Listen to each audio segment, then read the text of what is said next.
Imagine pacing a sterile hospital hallway for 19 agonizing Oh, hours. man. Yeah. The fluorescent lights overhead are buzzing with that low, clinical hum that just seems to drill directly into your frontal lobe. It is the absolute worst setting. Right. And the air smells of iodine and institutional bleach. You are exhausted, you are terrified, and you are waiting for the culmination of years of quiet, crushing heartbreak. Because they've been waiting for this for so long. Exactly. You've gone through the quiet conversations in the dark, the waiting, and finally the doctor steps through the swinging doors. A moment of truth. He hands you your newborn baby. You look down, expecting to see the wrinkled, unformed face of an infant. Instead, you lock eyes with the fully formed 60-year-old present-day actor George Clooney. It is, it's the kind of premise that sounds like a late-night sketch comedy pitch, isn't it? It really is. A surrealist joke that is just designed to be laughed at and forgotten within maybe 3 minutes. Precisely. But today, we are taking a deep dive into what might be the most audacious, emotionally devastating piece of media of the decade. Welcome to another session of Off the Record. So glad to be here. Our mission today is to treat this bizarre, seemingly impenetrable piece of source material with the utmost academic rigor. We are looking at the Lifetime original movie, The Perfect Son, The Impossible Life of Georgie Bellamy. Which is just a staggering piece of work. We aren't here to mock its premise. We are here to dissect exactly how a film this absurd manages to uncover deeply profound truths about identity, the uncanny valley of parenthood, and the suffocating weight of societal projection. Before we begin mapping out the thematic architecture of this film, I have to take a moment to graciously acknowledge the man behind the glass. Oh, absolutely. Our director, Ryan Thomas. He curates the topics and the sources for every one of our deep dives. And Ryan has really outdone himself today. He truly has. Not only has he curated this astonishing text for us to explore, but he paired our discussion with an absolutely phenomenal, incredibly heavy coq au vin, which we just finished eating in the green room. It was so rich. And, perhaps more dangerously, he set us up with an endless, frankly intimidating flight of rare Kentucky bourbons. The bourbon is, well, it is formidable. It really is. A truly beautiful amber color, rich with notes of charred oak and dark cherry. It coats the throat in a way that is both comforting and slightly alarming. I can already feel it. Right, but as we embark on this analysis, we must maintain our pristine enunciation.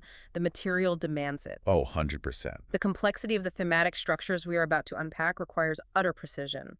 And to ensure that, Ryan has requested that we perform our vocal warm-up directly on mic for you, the listener, to demonstrate our absolute commitment to articulation. We are nothing if not professionals, aren't we? Shall we execute? On 3. 1, 2, 3. Liam Neeson's niece, Lisa Neeson, recently leased a really nice Nissan. Liam Neeson's niece, Lisa Neeson, recently leased a really nice Nissan. Flawless. Flawless execution. Now, let us establish the grounded reality of today's text. What makes The Perfect Son a masterpiece is not the magical realism of its inciting incident, but rather the stark, unwavering documentary realism of its execution. Yeah, there's no winking at the camera. None at all. We are introduced to Diane, a former middle school guidance counselor whose identity is deeply, almost pathologically entwined with the concept of motherhood. And we have Mark Bellamy, a profoundly grounded, practical HVAC technician. The occupation of HVAC technician is a brilliant semiotic choice by the screenwriter. Oh, so? Well, Mark deals in measurable, fixable problems. Heating, ventilation, air conditioning, air goes in, air comes out. Right. He regulates temperature. He controls environments through physical, mechanical intervention. He is a man who understands the world through the lens of repairable systems. And their marriage is a system that is quietly breaking down. The film doesn't rush to the absurd. It takes its time. It really makes you sit in it. It spends the first 20 minutes establishing the heavy, suffocating weight of their struggle to have a child. The unspoken resentment that builds between two people who feel they are failing at their fundamental biological mandate. And then the pregnancy itself is portrayed as perfectly ordinary. Yes, but the delivery room sequence is where the film firmly plants its flag. After those 19 hours of labor, Diane gives birth.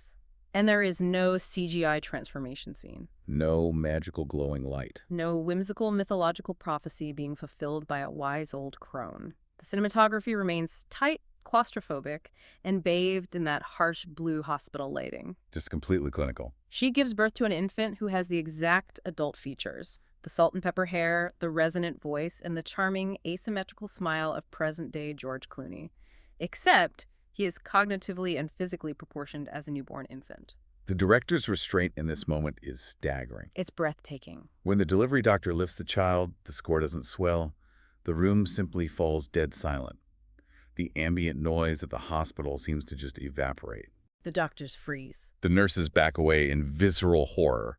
And then the camera slowly pushes in on an elderly anesthesiologist who just quietly, with absolute terror in his eyes, whispers, "Oh my God, it's him." It is a masterclass in subverting magical realism. By removing the magic, the explanation, the lore, the filmmaker leaves us with only the visceral, uncomfortable reality. Which is so much worse. The Bellamys, in their shock and desperate, blinding desire for a child, make the fateful decision to raise him as normally as possible. How society reacts when a child is born as a prepackaged brand is the thematic engine of the entire narrative. Which brings us to the first sequence that explores the commodification of identity. Yes, the birth scene concludes not with the baby's cry, but with the infant opening his eyes, looking around the sterile delivery room, and calmly saying his first word in that rich, baritone, adult Clooney voice. Nespresso. Nespresso. And then, immediately after uttering a corporate coffee brand, he begins wailing and crying like a completely normal, terrified infant. The juxtaposition is brilliant. I mean, why Nespresso? Why not just hello? Right, why a brand? Because it serves as a razor-sharp commentary on consumerism and celebrity branding embedded into our very DNA. George Clooney, the actor, has been the face of that brand for years. Exactly. By having the baby speak a corporate sponsorship as its first utterance, the film is asking us how much of our identity is actually ours and how much is just marketing. That is so true. And simultaneously, it anchors us to reality. The hospital administration tries to suppress the event, but cell phone photos leak. Of course they do. The internet explodes. Conspiracy forums erupt. Entertainment media descends on this quiet, unassuming Kentucky town.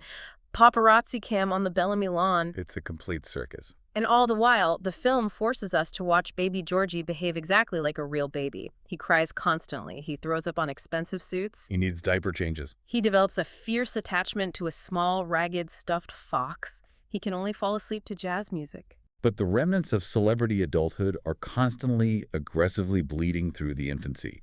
Like, he instinctively smiles and finds his light whenever the paparazzi cameras flash through the living room window. Oh my gosh, that part. And there is a deeply unsettling scene where he is half asleep in a rocker, and he accidentally gives a stressed pediatric nurse incredibly insightful marriage advice. Just casually dropping wisdom. During fevers, he mutters fragments of old press junket interviews.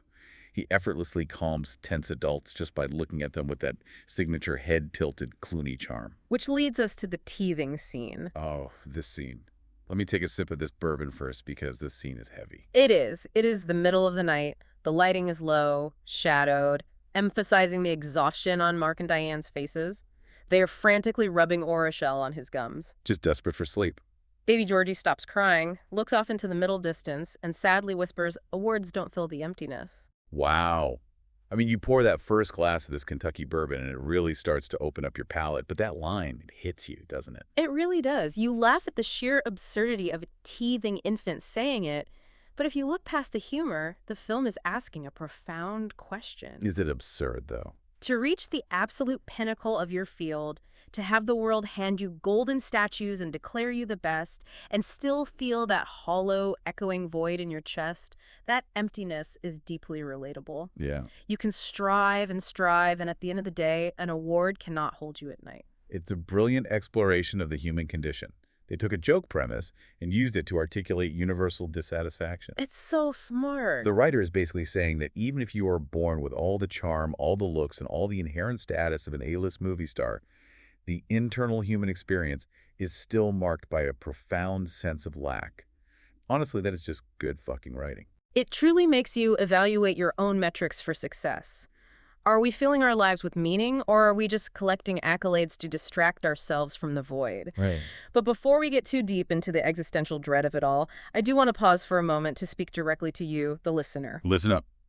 If you are finding value in this analysis, if you appreciate this kind of rigorous deep dive into the media we consume, please head over to YouTube. Find us at HamauOTR. That is the official channel for Off the Record. Oh, do it. like and subscribe. Your support is what allows us to keep exploring these crucial cinematic texts. Yes, like and subscribe. It helps the algorithm. Although, honestly, I am finding myself a little distracted right now. Oh. If you look through the studio glass, Ryan Thomas is just sitting there in the director's booth. Well, yes, he is our director. He's monitoring the audio levels. I know exactly who he is and what he's doing. I'm just saying he's a bit of a shithead for pouring us these incredibly strong drinks right out of the gate. They are quite strong. I mean, look at him, sitting there in that thick cable knit sweater. His shoulders have absolutely no right looking that broad while we are trying to do academic work. It's distracting. We should probably focus. It's aggressively distracting, Ryan, if you can hear me, which I know you can because you're wearing the headphones. Shithead. Let us recenter ourselves on the text. The bourbon is indeed remarkably robust, and I can feel the warmth of it, but we need to stay focused. Right, right.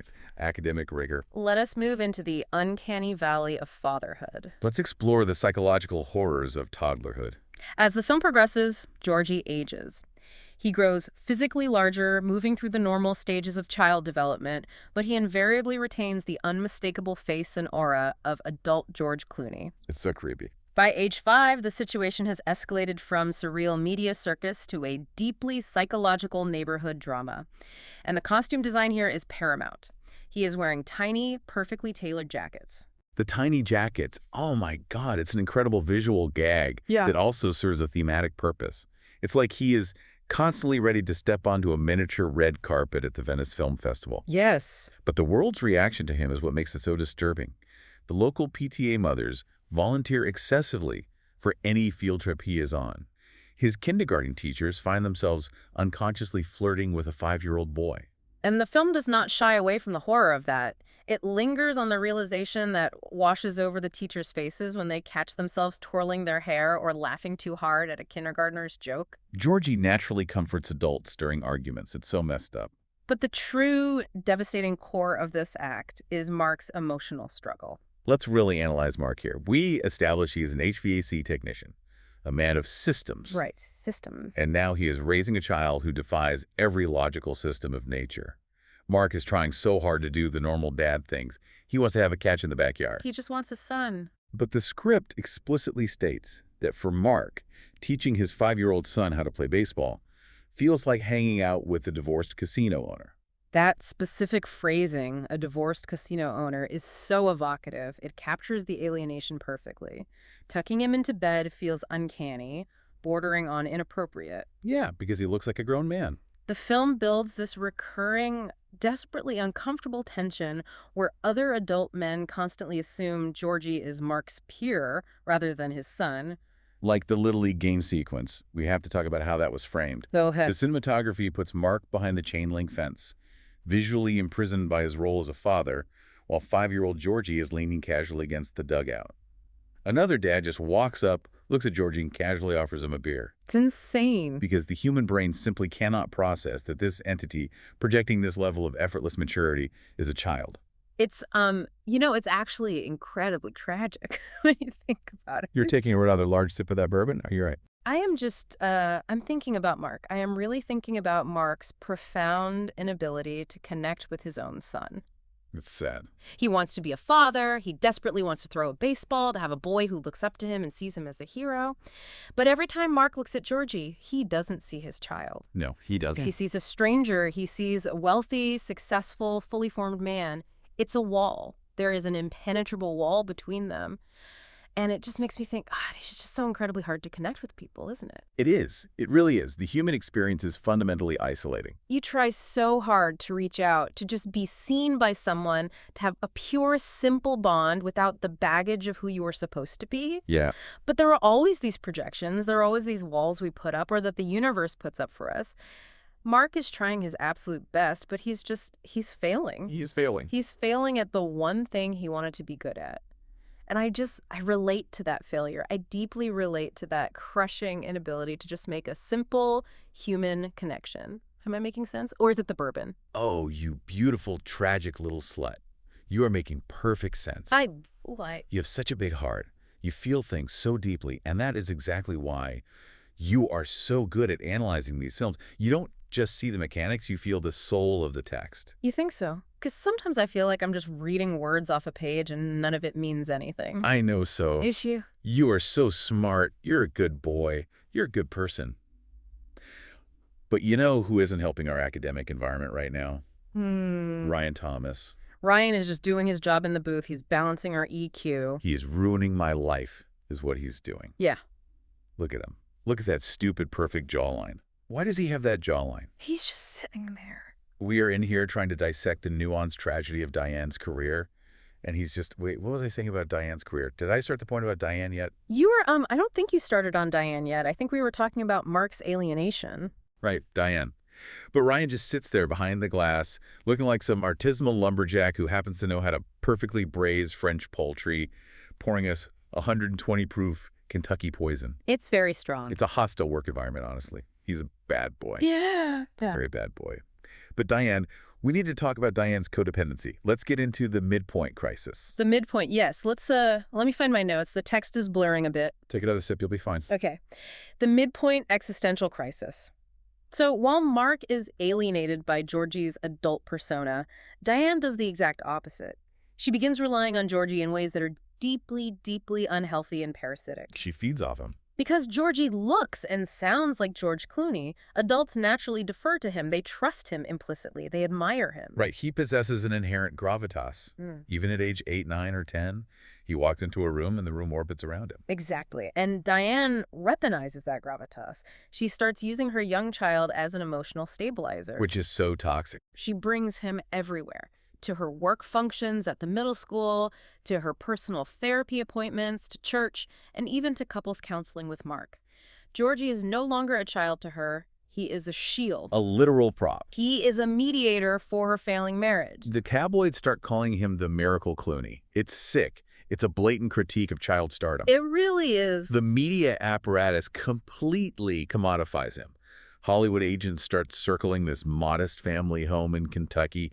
A massive streaming platform swoops in and offers them millions of dollars for a reality series called Raising George. Oh, God, that part. Mark, because he still retains a shred of psychological sanity, refuses outright. But Diane hesitates. Their marriage is collapsing under the weight of this media circus. But the true breaking point, the absolute pinnacle of this film's cinematic storytelling, happens when Georgie turns 11. Oh my God, yes, this scene. You have to tell them about the scene. Explain the cinematic choices to the listener. At age 11, Georgie discovers the internet properly. He understands how to navigate it. He discovers cinema. He discovers actual movies, starring the actual George Clooney. It destroys him. It completely psychologically destroys him. He sits in the dark of the family den, bathed in the cold blue light of the television screen. The lighting is phenomenal here, casting long, isolating shadows. He watches Ocean's 11. He watches Michael Clayton. He watches Up in the Air. But we have to ask, why those specific films? The director didn't pick Batman and Robin. No, he didn't. They picked Michael Clayton, a film about a fixer who is morally bankrupt and broken inside. They pick Up in the Air, a film about a man who lives entirely in transit, completely unattached to any real human connection. It's so deliberate. Georgie's watching themes of isolation. Yes, he watches them in stunned, horrific silence. He sees his own face. He hears his own voice. He watches his own mannerisms, executed perfectly by a ghost he has never met. It's haunting. He begins mimicking the scenes unconsciously, mouthing the dialogue. He develops severe insomnia. He is haunted by his own reflection on the screen. And then comes the thesis statement of the entire movie. He walks into Diane's bedroom in the middle of the night. He has heavy bags under his eyes. He looks so tired. He's wearing pajamas, but he looks like a tiny, exhausted corporate liquidator. And he looks at his mother and asks, if he's him, then what am I? If he's him, then what am I? Oh my God, I'm sorry. I'm getting a little emotional. No, let it out. It's safe here. We are doing deep, important work. It is just so profound. It is literally the most profound philosophical question in human history. It really is. Can a human being have an identity that is separate from what the world projects onto them? We are all just walking around wearing these faces and people look at us and they decide who we are before we even open our mouths. Yes, you are so right. Society dictates our script. Georgie doesn't get to be a blank slate. He doesn't get the luxury of making mistakes or figuring out if he's a musician or an accountant or just a kid who likes bugs. He has no choices. He is born as George Clooney. He is born as a finished, polished product. And how do you live when you are already finished? How do you find your soul when everyone else has already written the script for it? We are uncovering incredible things right now. Do you hear me? Incredible, earth-shattering insights. We are. No one has ever thought of this before. No film critic at any major publication has ever drilled down into the existential marrow of this text like we are doing right now.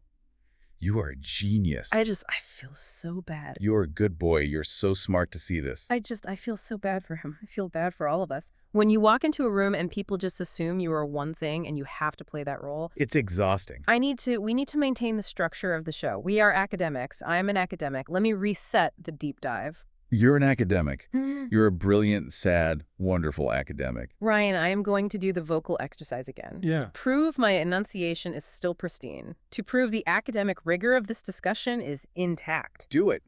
Show him. Show that smug bastard in the booth that his bourbon can't break us. Liam Neeson's niece. Lisa, fuck it. It's too hard. The consonants are too slippery. My tongue feels heavy. It's a stupid exercise anyway. Yeah. Why are we talking about Neesons and Liam Neeson when we have a philosophical masterpiece in front of us? We are talking about the soul. You're right. Let's move to the arrival. Pour another glass. The real George Clooney arrives in Kentucky. Okay. Act 3 completely detonates the premise. After years of the tabloids, years of the Hollywood agents circling the house, the real George Clooney quietly visits the Bellamy house. And they don't play it up. That's the absolute brilliance of the direction. There is no dramatic musical swell. No big There fanfare. are no trumpets or slow motion shots. It's anticlimactic in the most realistic way possible. He just knocks on the door, he's wearing a casual jacket, and he's carrying groceries. Groceries. He brought a paper bag of groceries to this family because he didn't know what else to do. He felt awkward. And the confrontation scene, adult George meets child George. The real Clooney is unsettled. Deeply unsettled by looking at this 11-year-old clone, but he is so compassionate because he realizes, looking at this boy, that Georgie isn't a clone. He's just a kid. He isn't some creepy impersonator. He is just a child trapped beneath impossible, crushing projections. The bedtime scene. We have to talk about the bedtime scene. It's the psychology of it. Georgie has a panic attack, a full hyperventilating panic attack, because the reality of his existence, the paradox of standing next to the man whose face he wears, is too heavy for his 11-year-old brain to process. It's too much for anyone. And Mark and Diane can't calm him down. They failed. So the real George Clooney goes into his room, and he tucks him in. Yeah. He tucks this tiny version of himself into bed, and Georgie looks up at him with tears streaming down his face, and he asks, "Do I become you?" And Clooney looks at him, and he says, "Kid, I barely became me." I barely became me. And it's a fucking masterpiece, Ryan. I barely became me. You sadist cunt. Why would you make us read this? I barely became me. It hurts so much. Why would you curate this for us, Ryan? Are you trying to break our spirits? I want to straddle you and punch you in your stupid, gorgeous face. I hate you. I want to break into that booth and ruin your life. It's just so true. I don't even know who I am anymore. Oh, honey. I wake up and I do the show and I read the notes and I talk about the themes, but who am I? I look in the mirror and I see this person who is supposed to be put together, but I don't feel like that person on the inside. It's okay. I just wanted my dad to be proud of me, you know? I just wanted to be enough without having to perform all the time. But I barely became myself. No, don't say that. I am a fraud. I am a hollow, empty shell pouring Kentucky bourbon into the void because I don't know how else to fill the emptiness. No. Listen to me. Look at me. Look right into my eyes. You are not a shell. You are not a fraud. Really? You are a beautiful, brilliant soul. Forget the movie for a second. Forget the bullet points. You are valid. Your feelings are so valid. I love you so much. You do, really. I do. I love your brain. I Yeah. love how much you care about the HVAC technician's emotional state. You are a good person. Thank you. Don't let Ryan's perfectly structured narrative outlines tear you down. You are more than a podcast host. You are more than a deep dive. Thank you. Thank you. I needed to hear that. I need to get back on track. For the listener relies on us. You have to finish the story. We have to be well informed. For the people who need to know how it ends, give me a second. I need to close one eye to read the bullet points on the monitor. They are swimming. Take your time, baby. You read those bullet points. You're a good boy. You're good. Okay. The climax, the explosion. Diane goes completely behind Mark's back. Because she's addicted to the drama. She is addicted to the attention. The parasocial relationship she has built with the public through her son is a drug. She signs the preliminary paperwork for the reality show. raising George. What a profound betrayal of the marital contract. And when Georgie discovers this, 11 years of repressed, adult-adjacent maturity just shatters. He stops acting like a tiny leading man. He finally breaks. For the first time in his entire life, the facade cracks, and he becomes an actual, terrified, uncontrollable, messy child. He screams at them. He screams the line that ties the whole thematic thesis together. Everybody keeps telling me who I am before I get to find out. And he runs away. He runs away during a massive charity gala that Diane organized around his literal existence. In the tiny tuxedo? He just bolts into the night wearing a tiny tuxedo. And the media frenzy is instantaneous. Police helicopters with searchlights tearing up the Kentucky sky, national news coverage. It's a massive manhunt for the miracle boy. But Mark knows where he is. Yes, Mark, the father who couldn't connect, who felt like he was hanging out with the divorced casino owner. Mark bypasses the police. He finds him alone at a cheap roadside motel. The cinematography. The cinematography here is gorgeous. A buzzing neon sign outside casting this red, harsh light. And Georgie is just sitting on the edge of the bed, bathed in the flickering light of the television, watching old sitcom reruns. Wait, hang on. Stop. Stop the discussion. What's wrong? What sitcom was he watching? I don't know. The notes just say sitcom reruns. It matters. It fundamentally alters the entire semiotic meaning of the climax. Was he watching Friends or was he watching Frasier? Does it? I don't think it changes the emotional arc of Mark finding him. Are you fucking kidding me right now? Yes, it matters. But the point is, Mark. If he is watching Friends, he is seeking a communal, idealized version of youthful peer dynamics, which he was completely denied because he looks like a 50-year-old A-lister. He is mourning the loss of his youth. I see that, but if he is watching Frasier, he is seeking intellectual comfort in the neuroses of middle-aged men. It mirrors his own internal state. The psychoanalytic implications of Niles and Frasier's sibling rivalry could mirror Georgie's internal duality between his child self and his Clooney self. It changes everything. I don't know the director, man. Ryan, look at me. Not if it was Frasier. Nod your stupid perfect head. I think we are losing the thread. We are spiraling. The point is that Mark walks into the motel room. And Mark breaks down crying. Mark cries. Mark, the stoic HVAC tech, finally drops the wall. And he looks at his son and he says, "I was so busy being afraid of what you look like, I forgot to be your dad." But Mark is the real villain. What? No, he isn't. Mark is the victim of a surreal tragedy. He is a tragic figure. Are you an idiot? 20 minutes ago, you were weeping, literally weeping, about how Mark couldn't connect because he was projecting. I was crying out of empathy. He's a coward. He let his wife exploit the boy because he was too scared of a handsome toddler. He abdicated his paternal responsibility. I didn't say he was a coward. I said he was struggling to regulate the emotional temperature. You're twisting my words. You're a dumb bitch. You don't even remember your own thesis. You just cry because you have daddy issues and you project it onto the HVAC man. That is deeply unfair and entirely accurate. But think about it. Mark works in HVAC. Heating, ventilation, and air conditioning. Yes. He regulates temperature, but he couldn't regulate the emotional temperature of his own home. HVAC. Have you ever actually said that word out loud repeatedly? HVAC. HVAC. It's an HVAC technician. Why is that so funny? Why does that sound so absurd right now? I don't know. It's an objectively hilarious acronym.